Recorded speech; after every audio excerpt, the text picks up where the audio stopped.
आओ जी कॉमेडी के शदायु। आज मैं लेकर आया हूं आपके लिए एक मजाहिया कहानी हमारे महल्ले की मशहूर शख्सियत फाफो काटनी की। उनका असल नाम सफिया बेगम, लेकिन यकीन माने उनकी नाक चढ़ाने की आदत ने उन्हें यही लक़ब दिलाया। फाफो काटनी का जुनून था हर एक के मामलात में टांग उड़ाना। कोई खिड़की खुली देखी तो झांक कर बोलेंगी, बहन पर्दे क्यों नहीं डाले, महल्ले वाले बातें बनाएंगे। और अगर कोई बच्चा बाहर खेल रहा हो तो रोक कर पूछेंगे, तुम्हारी उम्मी तुम्हें ऐसे अकेला खेलने देती हैं, बगड़ जाओगे। एक दिन महल्ले में एक नया खानदान आया। सफिया बेगम ने देर ना की और सीधी तहकीकात के लिए पहुंच गई। कहां से आए हो, कितने बच्चे हैं, आपके शोहर क्या करते हैं, और ये सूफा कहां से लिया। नए पड़ोसी ने हचकचाते हुए जवाब दिया, हम कराची से हैं।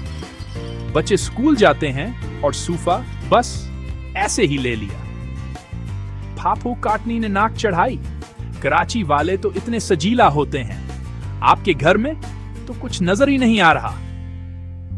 महल्ले वाले अक्सर उनसे तंग आ जाते, लेकिन सफिया बेगम को कोई परवाह नहीं थी। उन्हें लगता था कि वो महल्ले की भलाई कर रही हैं। फिर एक दिन खबर फैली कि सफिया बेगम के घर में चोरी हो गई। महल्ले वालों को हिंसी आ गई। अब देखते हैं फाफो काटनी क्या करती हैं। फख्र से बोले, चोर कितना ही होशियार हो, मैं इसे ढूंढ निकालूंगी। घर घर जाकर पूछने लगी, रात को कुछ अजीब व गरीब देखा, कोई मशकूक आदमी।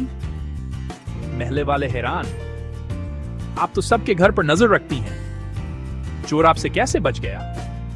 कुछ दिन बाद पता चला कि चोर कोई और नहीं, सफिया बेगम का ही पालतू तोता था। पुराना सामान कितर कर उड़ गया था। महल्ले वाले हिंसे, सफिया बेगम अब अपने तोते की भी इस्लाह करनी पड़ेगी।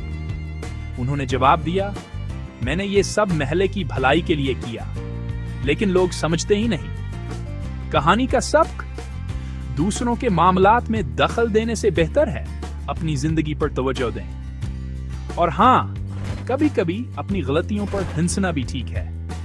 अगली बार मिलेंगे मजीद हंसी मजाक के साथ।